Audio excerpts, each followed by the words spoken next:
हाँ कार्तिक, देख रहा हूँ मैं आपका डाउट, देख लो। कैश फ्लो को फंड्स फ्लो बोल सकते हैं? नहीं जी सर, एक बार वापस समझा दो। ठीक है, वापस बता रहा हूँ, कोई बात नहीं, आज एक्चुअली क्लास की थोड़ा सा बस कन्फ्यूज़न हो गई। देखिए, मैं दोबारा से बता रहा हूँ बच्चे, मेरी बात सुनेंगे। हमने शुरू किया अपना एनालिसिस ऑफ फाइनेंशियल स्टेटमेंट्स। ये जो हमारी थर्ड बुक में जो हमने पढ़ी अभी बोर्ड में, उसके जो पहले 3-4 चैप्टर थे उनकी हम बात करेंगे, कोशिश करेंगे इसको वाइंड अप करने की आज। ठीक है, सबसे पहला क्वेश्चन बच्चे एग्ज़ाम में मुझे जो आता है, फाइनेंशियल स्टेटमेंट्स कौन सी होती हैं, तो आपको याद रखना है हमारे कंपनीज़ के केस में ये 4 फाइनेंशियल स्टेटमेंट्स होती हैं: balance sheet, statement of P&L, notes to accounts और कैश फ्लो स्टेटमेंट होती हैं एक कार्तिक। ठीक है, बैलेंस शीट का एक और नाम position statement, statement of P&L का income statement, notes to accounts हमें पता ही है, मतलब नोट्स जो आप एक्स्ट्रा प्रिपेयर करते हैं इनके लिए, और cash flow statement. Cash flow statement जो बनती है बच्चे, वो बनती है हमारी as per AS3 accounting standard 3 के अकॉर्डिंग। ठीक है, अब हमें एग्जाम में इस टॉपिक में से कैसा क्वेश्चन आएगा, एक ऑड वन आउट का क्वेश्चन आता है। आपको बोलेगा इसमें से कौन सी फाइनेंशियल स्टेटमेंट है या कौन सी फाइनेंशियल स्टेटमेंट नहीं है, तो आपको ये नाम याद होने चाहिए। ठीक है बच्चे, आगे बढ़ें। अब ये जो हम बैलेंस शीट बनाते हैं कंपनीज़ की, कैसे बनती हैं, जो हमारे जो अकाउंट्स बनते हैं, ये बनते हैं as per companies act 2013 schedule 3। ठीक है, कंपनीज एक्ट 2013 शेड्यूल 3 के अकॉर्डिंग बनते हैं। पार्ट 1 में बच्चे मेरे पास आती है बैलेंस शीट। ये छोटी छोटी सी चीज़ें ही हमें एग्जाम में पूछी जाएंगी MCQ में। पार्ट 1 होता है for balance sheet and part 2 होता है statement of profit and loss का। कंपनीज एक्ट 2013 शेड्यूल 3 पार्ट 1 में क्या बनाते हैं, बैलेंस शीट। पार्ट 2 में क्या बनाते हैं, statement of profit and loss. ठीक है बच्चे, इतनी बात सभी को समझ में आ गई। फिर आगे बढ़ते हैं जी। हमारे पास अगला इसमें से जो थ्योरी का एक छोटा सा क्वेश्चन पूछा जाता है, टूल्स या टेक्निक्स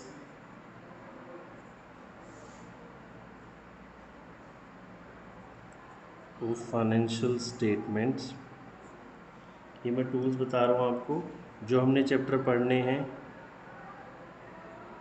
कॉमन साइज स्टेटमेंट, ये फाइनेंशियल स्टेटमेंट का टूल होता है हमारे पास।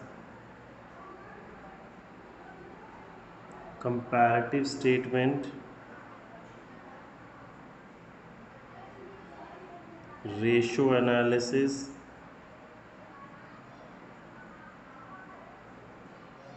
And fund cash flow statement.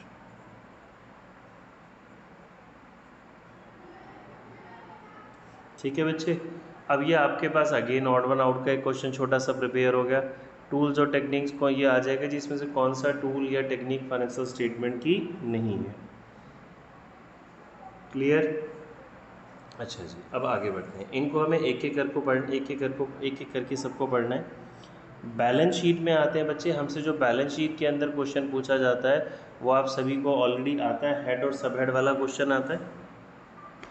ठीक है जी, अब हेड और सब हेड के अंदर आपको पता ही है ऑलरेडी, दो हमारे पास साइड होती हैं, 4 मेजर हेड होते हैं। मैं आपको एक बार न्यू बुक से दिखा देता हूँ, वेट करेंगे एक सेकेंड।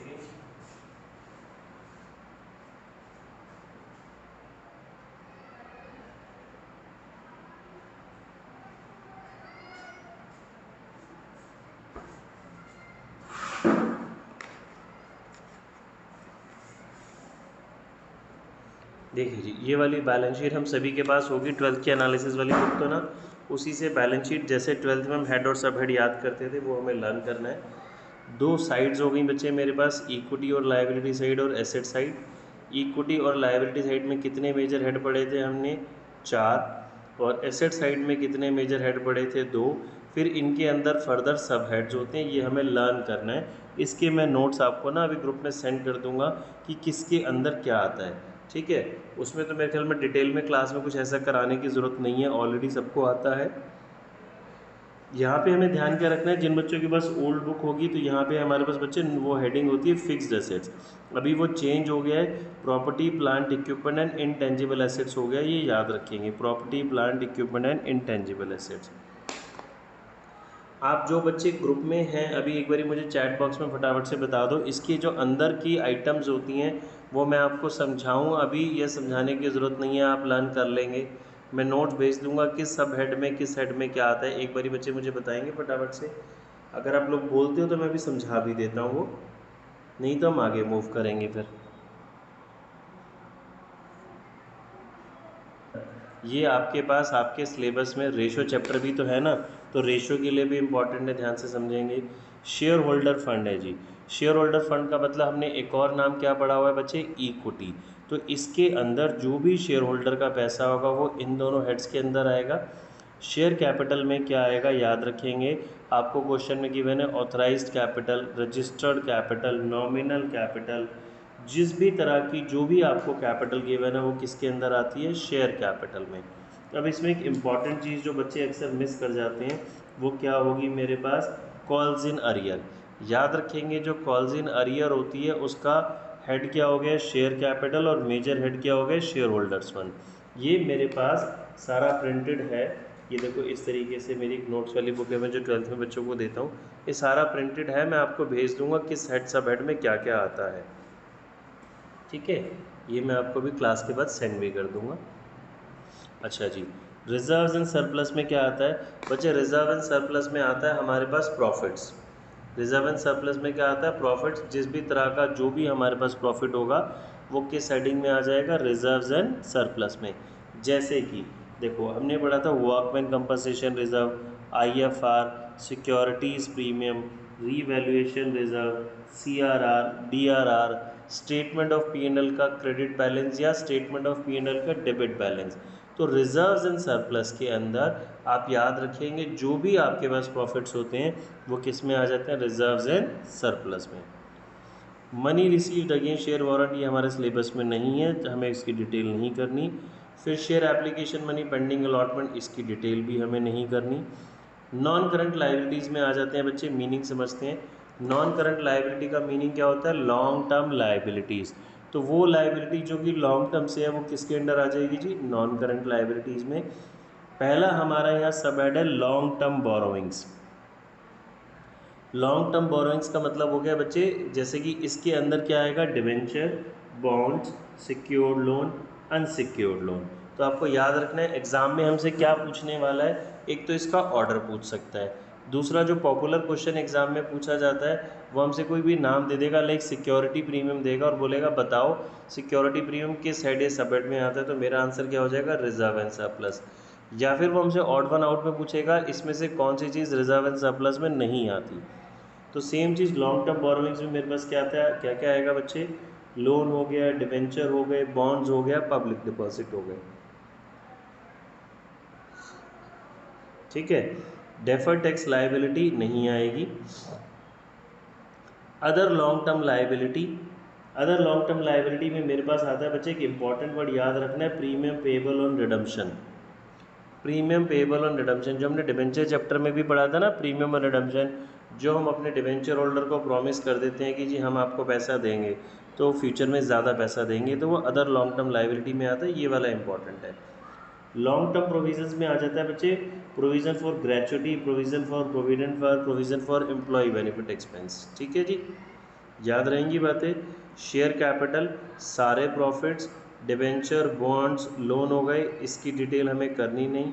इसका इंपॉर्टेंट पार्ट हो गया प्रीमियम पेएबल ऑन रिडम्पशन, यहाँ पे लॉन्ग टर्म के provisions like employees provident fund हो गया, ग्रेचुटी का प्रोविज़न हो गया, इस तरह की चीज़ें। शॉर्ट टर्म बोरोइंग्स में आते हैं जी, वो देखो करंट लाइबिलिटी का मीनिंग हमें पता ही है, वो लाइबिलिटी जो विद इन 12 मंथ्स हमें पे करनी है। शॉर्ट टर्म बोरोइंग्स में आता है बच्चे मेरे पास bank overdraft, short term loan. यहाँ पे देखिए अगर सिर्फ लॉन्ग टर्म बोरोइंग में क्या था याद रखने का, मैं आपको ट्रिक बताता हूँ, छोटी छोटी सी चीज़ें। सिर्फ लोन लिखा है तो वो ऑलवेज लॉन्ग टर्म ही होता है, तो वो आ जाएगा लॉन्ग टर्म बोरोइंग्स में। बट अगर लिखा है शॉर्ट टर्म लोन, कुछ स्पेसिफिकली बोल रहा है तो वो किस में आ जाएगा, शॉर्ट टर्म बोरोइंग्स में। फिर ट्रेड पेएबल, ट्रेड पेएबल में बच्चे मेरे पास क्या आ जाता है, क्रेडिटर और bills payable, creditor and bills payable. Other current liability, अब ये इंपॉर्टेंट हो जाता है जी। अदर करंट लायबिलिटी में याद रखेंगे accrued but not due, accrued and due, income receive in advance, unclaimed dividend और कॉल्स इन एडवांस। देखो कॉल्स इन अरियर यहाँ पे था, याद रखेंगे शेयर कैपिटल में। एग्जाम में हमें ऐसी चीज़ें ही पूछी जाती हैं। कॉल्स इन अरियर कहाँ था? शेयर कैपिटल में। कॉल्स इन एडवांस कहाँ पे है हमारे पास? अदर करंट लाइबिलिटीज़ में, जो पैसा मुझे एडवांस मिला। मैं भी आपको ओरली बता रहा हूँ, एक एक चीज़ें लिख नहीं रहा, लिखने में टाइम ज़्यादा जाएगा। सारे नोट्स इसके मैं आपको सेंड कर दूंगा अभी, ठीक है जी। सारा मटेरियल लिखा हुआ है मेरे पास कंप्यूटराइज, वो मैं आपको सेंड कर दूंगा। शॉर्ट टर्म प्रोविज़न के अंदर बच्चे मेरे पास आ जाता है प्रोविज़न फॉर टैक्स। क्या आ जाएगा? Provision for tax. और लाइक जो प्रोविज़न फॉर डाउटफुल डेट्स होता है वो भी इसी के अंदर हमारे पास आ जाता है। अब आ जाते हैं जी एसेट्स के अंदर। एसेट्स हमें पता दो टाइप्स की हो गई बच्चे हमारी, नॉन करंट एसेट्स और current assets. Non current assets में मैंने स्पेशली बोला जिन बच्चों के पास ओल्ड बुक है ये वाली, यहाँ पे हमारे पास होता था फिक्स एसेट्स, बट ये चेंज हो गया था। हमने अभी 12th में भी चेंज ही पढ़ा था। ये फिक्स एसेट्स की जगह हेड हो गया property plant equipment and intangible assets. और यहाँ पे भी मेरे पास टेंजिबल एसेट्स था, टेंजिबल एसेट्स की जगह क्या हो गया? Property plant and equipment. ठीक है, एक सेकंड बच्चे मैं डाउट देख लेता हूँ क्या है। हाँ जी, मैं क्या एक्सप्लेन कर रहा था बच्चे कि यहाँ पे अब आपने फिक्स एसेट्स नहीं है, चेंज हो गया है। हमें हेड और सब हेड वाला क्वेश्चन ही इसमें से ज़्यादातर पूछेगा। तो यहाँ पे मेरे पास प्रॉपर्टी प्लांट एंड इक्विपमेंट की जगह फिक्स एसेट्स की जगह वर्ड क्या हो गया? Property plant and equipment. And यहाँ पे जो टेंजिबल एसेट्स था उसकी जगह प्रॉपर्टी प्लांट एंड इक्विपमेंट। इसके अंदर बच्चे मेरे पास क्या आ जाएगा? Land, building, plan, machinery, furniture, computer, ये सारी चीज़ें इसके अंदर आ जाएंगी। इनटेंजिबल एसेट्स क्या होता है हम सभी को पता है, goodwill, patent, trademark, copyright, computer software, वो सारे इनटेंजिबल एसेट्स हैं। कैपिटल वर्क इन प्रोग्रेस मतलब ये वैसे तो हमारे सिलेबस में नहीं है कि building is under construction. Intangible assets under development का मतलब कोई भी पेटेंट, ट्रेडमार्क वगैरह के लिए हमने एप्लीकेशन फाइल की हुई है, अभी तक हमें ग्रांट नहीं हुआ। नॉन करंट इन्वेस्टमेंट का मतलब है जो इन्वेस्टमेंट हमने लॉन्ग टर्म के लिए की है। लाइक अगर मैंने किसी और कंपनी के डिबेंचर्स खरीदे हैं, किसी और कंपनी के शेयर्स खरीदे हैं, तो वो मेरी नॉन करंट इन्वेस्टमेंट है। डेफर्ड टैक्स एसेट्स नहीं आएगा। Long term loans and advance, बच्चे ये बहुत इंपॉर्टेंट है। जब आप रेशो चैप्टर करते हैं ना, कैश फ्लो, उसमें भी ये वर्ड आता है, बच्चे अक्सर गलत करते हैं।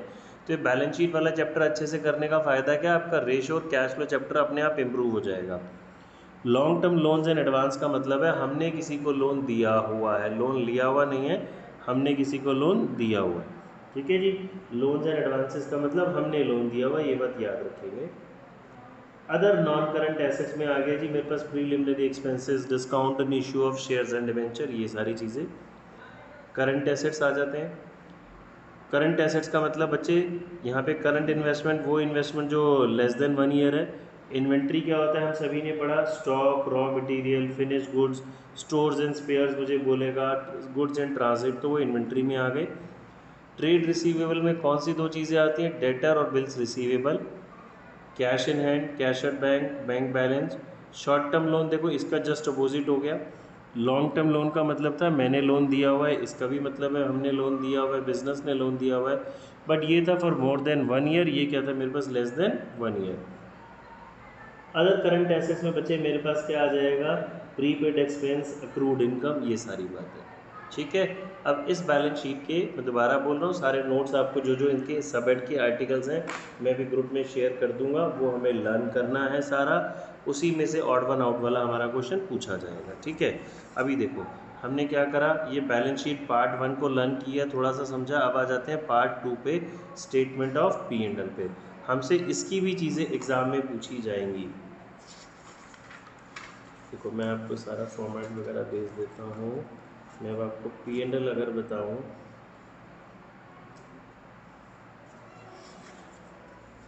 एक मिनट देंगे।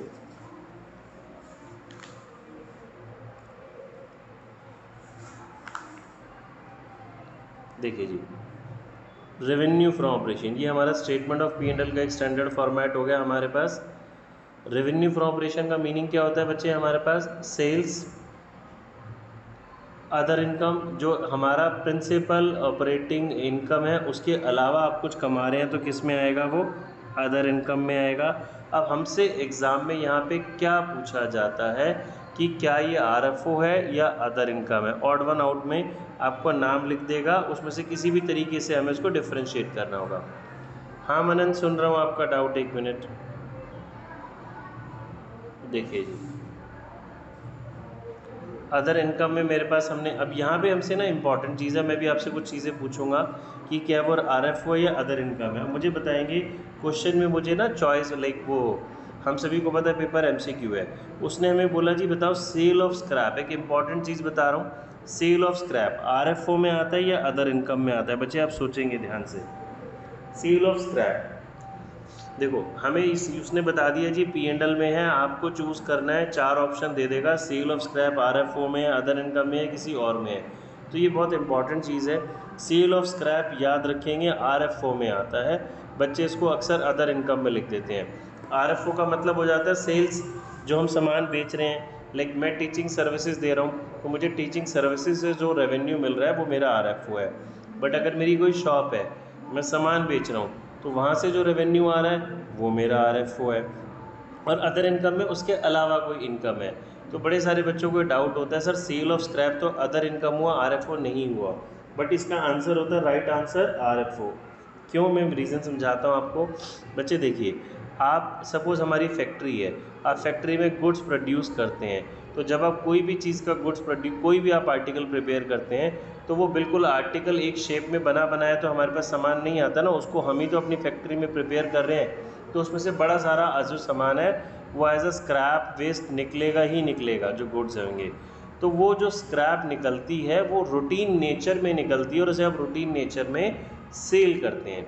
तो सेल ऑफ स्क्रैप किस में आती है बच्चे, हमारे RFO में आती है, याद रखेंगे। ठीक है, RFO में क्या आएगा, sale of goods, sale of services और sale of scrap. Sale of goods, sale of service और सेल ऑफ स्क्रैप। अच्छा जी, अब इधर आ जाते हैं अदर इनकम में। अदर इनकम में मेरे पास आ गया जी, इसके अलावा जो बिजनेस की रूटीन नेचर के अलावा आपकी कोई इनकम हो रही है, like dividend receive, profit on sale of asset, profit on sale of vehicle, interest receive, ये सारी मेरी क्या हो गई जी, अदर इनकम। टोटल कर देंगे, टोटल रेवेन्यू आ गया, कॉस्ट ऑफ मटेरियल हमें आता है, परचेजेस हमें आता है, चेंज इन इन्वेंट्री हमें पता है। अब जो अगला हेड हमारे एग्जाम में काम का है, एम्प्लॉय बेनिफिट एक्सपेंस। आप एम्प्लॉय को क्या क्या दे रहे हैं, एम्प्लॉयज़ में क्या क्या आप जो खर्चा कर रहे हैं, वो एम्प्लॉय बेनिफिट एक्सपेंस में आएगा। Like salary, bonus, wages, medical expense, gratuity expense, ये किस में आएगा, एम्प्लॉय बेनिफिट एक्सपेंस में। मैं फिर बोल रहा हूँ, मैं नोट्स आपको सेंड कर दूंगा, आप समझ लें अभी सारा। फाइनेंस कॉस्ट का मतलब, जब भी कोई चीज़ आप फाइनेंस कराते हैं तो उसकी कॉस्ट क्या होती है। तो बेसिकली बच्चे फाइनेंस की कॉस्ट क्या होती है, इंटरेस्ट, लोन लिया, loan processing charges, interest paid, ये फाइनेंस कॉस्ट मेरी हो गई। और एक और इम्पॉर्टेंट जो एग्ज़ाम में पूछी जाती है, discount on issue of shares और डिबेंचर। डिस्काउंट वो फाइनेंस कॉस्ट होती है बच्चे।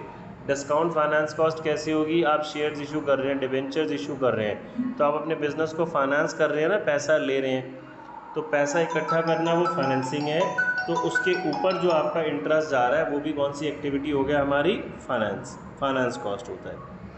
डेप्रिसिएशन एंड अमोर्टाइजेशन हमें आता है। डेप्रिसिएशन जब हमारे टेंजिबल एसेट्स पे लगता है, और अमोर्टाइजेशन वर्ड यूज़ किया जाता है इनटेंजिबल एसेट्स पे। बच्चे इसके अलावा जो भी खर्चा बच जाएगा वो किस में आ जाएगा, हमारा अदर एक्सपेंस में आ जाएगा। ठीक है, अभी बैलेंस शीट और अगर हम स्टेटमेंट ऑफ P&L ढंग से कर लेंगे तो हमारा जो कंपैरेटिव और कॉमन साइज एक चैप्टर है जो कि हमने 12th में नहीं पढ़ा था, वो भी हमारे लिए काफ़ी आसान हो जाएगा। अदर एक्सपेंस में बाकी बचे हुए एक्सपेंस आ गए, ये टोटल एक्सपेंस, टोटल रेवेन्यू में से टोटल एक्सपेंस माइनस करेंगे, profit before tax, tax minus करेंगे प्रॉफिट आफ्टर टैक्स। ठीक है, 1 मिनट देंगे। ठीक है जी। अच्छा, मैं आपसे कुछ चीज़ें पूछता हूँ, मुझे आप बताएंगे, सोचेंगे कहाँ जाएगी, ये लर्न करने का यही तरीका है एग्ज़ाम में, जैसे कि मुझसे पूछने वाला है एग्ज़ाम में। कोरियर एक्सपेंसेस, कोरियर एक्सपेंस बच्चे कहाँ जाएगा, ये आपके सामने है, इसका बच्चे स्क्रीनशॉट ले लीजिए आप, यहाँ से आप हेल्प ले सकते हैं। ये ना आज ये शोर होना, इसी की वजह से मुझे था कि क्लास छोड़ दूं, बट फिर हमने कहा ले लेते हैं। हाँ जी, कोरियर एक्सपेंस किधर जाएगा बच्चे, कुछ मैं डिफरेंट डिफरेंट चीज़ें जो एग्ज़ाम में पूछी जा रही हैं आजकल वो पूछता हूँ। ये जाएगा अदर एक्सपेंसेस में, याद रखेंगे कोरियर एक्सपेंस कहाँ जाता है, अदर एक्सपेंसेस में। बैड डेप्ट, बैड डेट। हाँ जी चिराग, सुनता हूँ बच्चे आपका डाउट।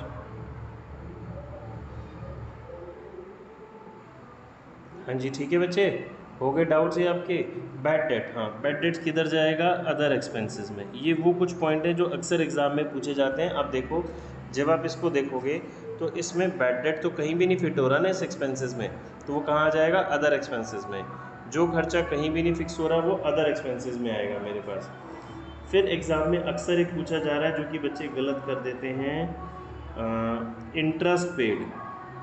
मैंने अभी बताया अभी,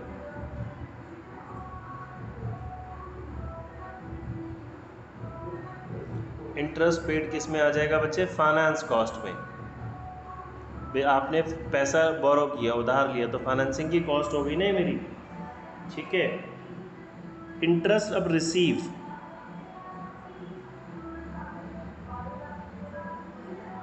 इंटरेस्ट रिसीव बताएंगे बच्चे कहाँ जाएगा, ये अदर इनकम, ठीक है। ये बच्चे इस तरह से सारा कुछ है। ये मैं आपको देखो ये पूरा पेज सेंड कर दूंगा। अभी मैंने कुछ मेन मेन आइटम डिस्कस करी, किस हेड सब हेड में क्या जाएगा वो आपके पास है, ठीक है। आगे प्रोसीड करूँ मैं, 2 मिनट देंगे। अब हमारे पास इसमें से हमने ये पढ़ लिया सॉरी। अब हमें करना है बच्चे अपना जो मेन नया चैप्टर है, एक तो एनालिसिस है थ्योरी वाला और कंपैरेटिव और कॉमन साइज है। मैंने आपको टूल्स देखिए बता दिए, 4 नाम इनके।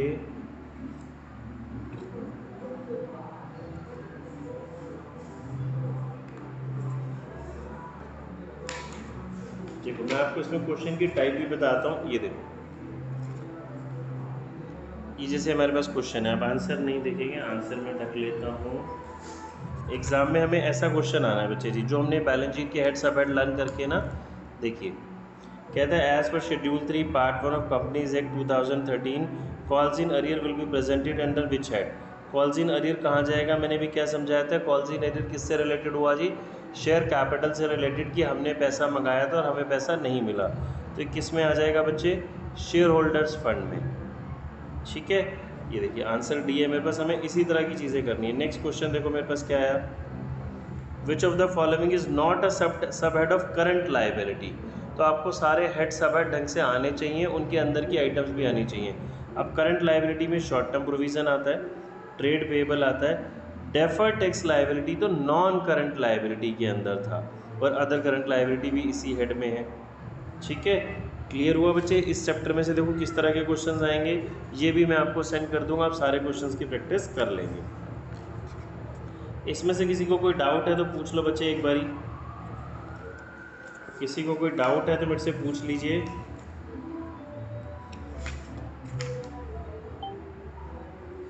फिर नहीं तो मैं आगे काम कराता हूँ।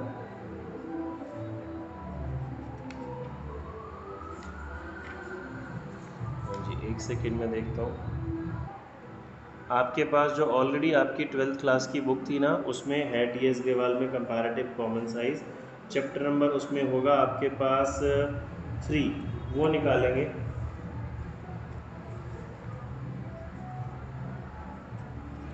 मैं यहीं पे आपको समझा देता हूँ, बहुत सिंपल सा है, फिर मैं इसकी प्रैक्टिस करा दूंगा आपको।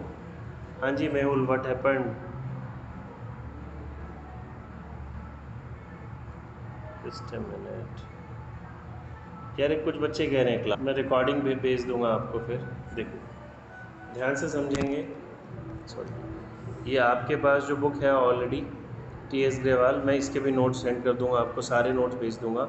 देखिए ये हमारे पास एक फॉर्मेट है जी, format of comparative balance sheet का। कंपैरेटिव बैलेंस शीट है, इसकी जब हम बात करेंगे ना, तो आप देखो इस चैप्टर में हमें क्या पढ़ना है। हमारे पास 2 चीज़ें पढ़नी है बच्चे। हमने पढ़ा था tools of analysis,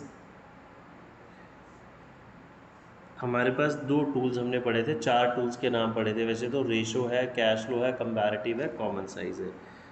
comparative as the name suggest, एक है कॉमन साइज और एक है, थोड़ा सा करा देता हूँ, जिस बच्चे की क्लास भी उसका भी नुकसान नहीं होगा, और रिकॉर्ड तो मैं कर ही रहा हूँ। कंपैरेटिव है और जी कॉमन साइज है, ठीक है। कंपैरेटिव्स में हमारे पास दो चीज़ें आएंगी बच्चे, कंपैरेटिव बैलेंस शीट और comparative statement of profit and loss. Common size में भी दो चीज़ें आएंगी, ये हमें पूरी पूरी बड़ी सॉल्व करनी नहीं आएंगी, इसमें से एमसीक्यूज़ आएंगे, थ्योरी क्वेश्चंस आएंगे, वो मैं आपको बता दूंगा। कॉमन साइज़ में भी हमारे पास दो चीज़ें हैं, बैलेंस शीट आएगी और statement of P and L आएगी, ठीक है। अब as the name suggest comparative balance sheet में आप क्या करेंगे, स्टेटमेंट को कंपेयर करेंगे। अच्छा फिर ये तेज शुरू हो गया,